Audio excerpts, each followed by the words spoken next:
This One's Wife, dining on the dead. This One's Wife and Prince Harry have acquired a deserved reputation for being grief ghouls, tragedy tourists.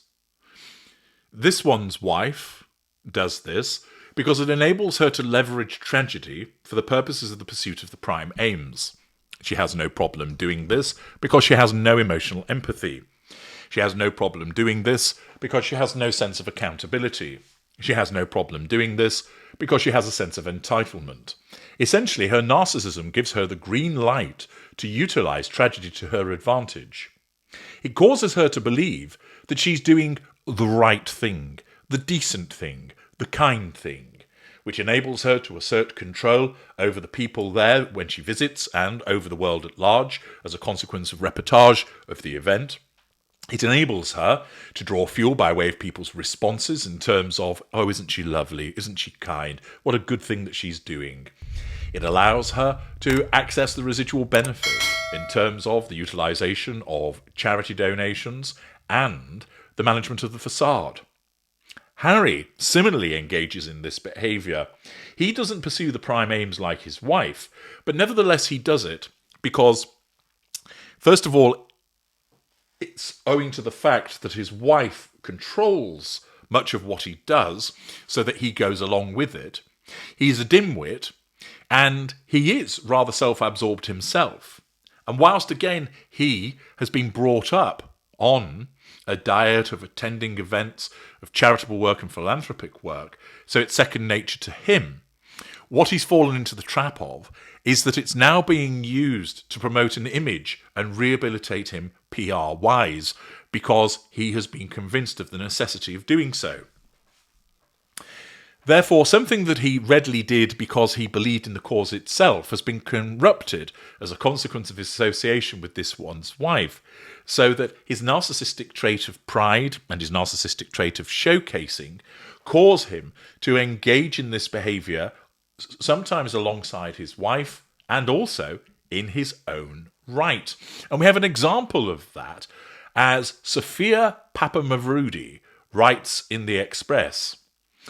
Prince Harry reportedly visited Kensington Palace incognito during his trip to the UK, despite missing a major royal event last week.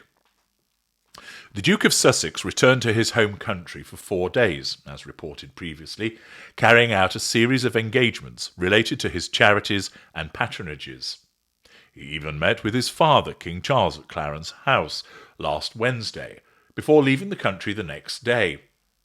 However, despite the Duke missing the Duchess of Kent's funeral, where the royal family showed a united front, he reportedly visited Kensington Palace last week to personally pay his respects and offer condolences to the Duke of Kent.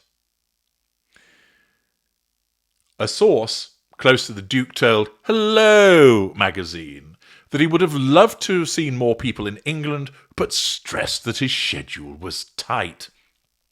They said his only regret was not being able to stay longer and see more people, but the meetings in Ukraine had been in the diary for a long time, which is where he went the next day, and it mattered to him to be there in person to see the Invictus Games Foundation's growing work and the progress at Superhumans.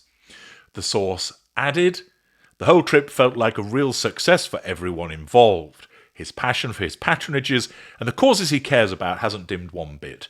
He's already buzzing to get back and do more. Accordingly, the Duchess of Kent died. Her funeral took place and Harry wasn't able to attend, but he did go and see the Duke of Kent. Now, hitherto, what have we seen in relation to the tragedy tourists? Well, we had this One's Wife turning up on the grift at Uvalde, plonking herself into the middle of a tragedy that had nothing to do with her, but she claimed it was because she was a mother. She ensured she was photographed and filmed, walking amongst the memorials, and we've heard about the debacle of her offering stale vending machine sandwiches and attempting to enter areas to which she was not allowed access, and being told in no uncertain terms to foxtrot Oscar. She leveraged the grief of a massacre of children for her own purposes. She and Harry did similar in relation to the LA wildfires at the beginning of the year, turning up and wandering around an area that nobody should have been admitted to, trampling on the smouldering ruins of people's lives, all to ensure that they were photographed and filmed. Similarly, this one's wife, involving herself alongside Governor Newsom's wife, doling out supplies to people as part of her apparent involvement in charitable works. And, of course, a short piece where she was seen hugging people who actually worked for her. Whenever there's tragedy, these two will come calling to leverage it for their own purposes, and Harry's done so again. At first blush, you might think, well, he's done the decent thing. He wasn't able to go to the funeral, so he's been to see the Duke of Kent in a personal capacity to offer his condolences.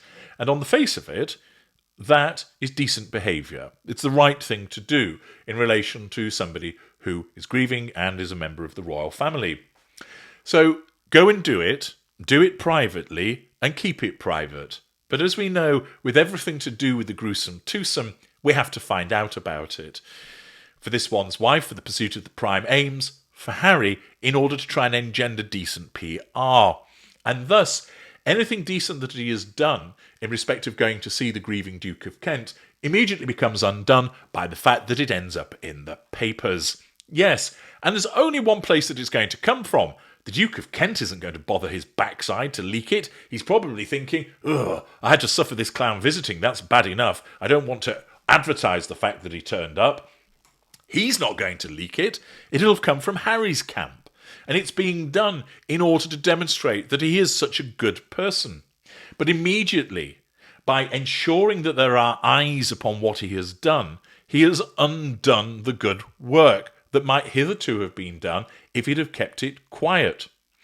Once again, it's an attempt to wheedle his way back into the royal family, that he wants to be seen doing this because people will go, oh, good on Harry, he's done the right thing. But the problem is that many people will actually look upon it unfavourably, because rather than compliment him or praise him for doing something appropriate of going to see the Duke of Kent, the fact that it is necessarily publicised results in him being slated for it.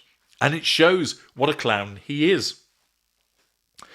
He could have gone, done the right thing, seen the Duke of Kent, and ensured that it wasn't spoken about. And later on, people could make mention of the fact that that happened as that information percolates out into the open. But no, Harry and the Sussexes need to ensure that there's this positive PR as part of the supposed attempts to inveigle their way back into the royal family. And so people see this, and the decent act that's done becomes forgotten about because it becomes overshadowed by people saying, well, this is just being done for PR. You're dining on the dead. That's what you two do. And thus, any attempt at positive PR becomes dissipated by the idiocy of trying to make it about PR in the first place. Once again demonstrates that Harry's a moron, this one's wife is a grasping narcissist, and the pair of them continue to dine out on the dead. I'm H.G. Tudor. Thank you for listening.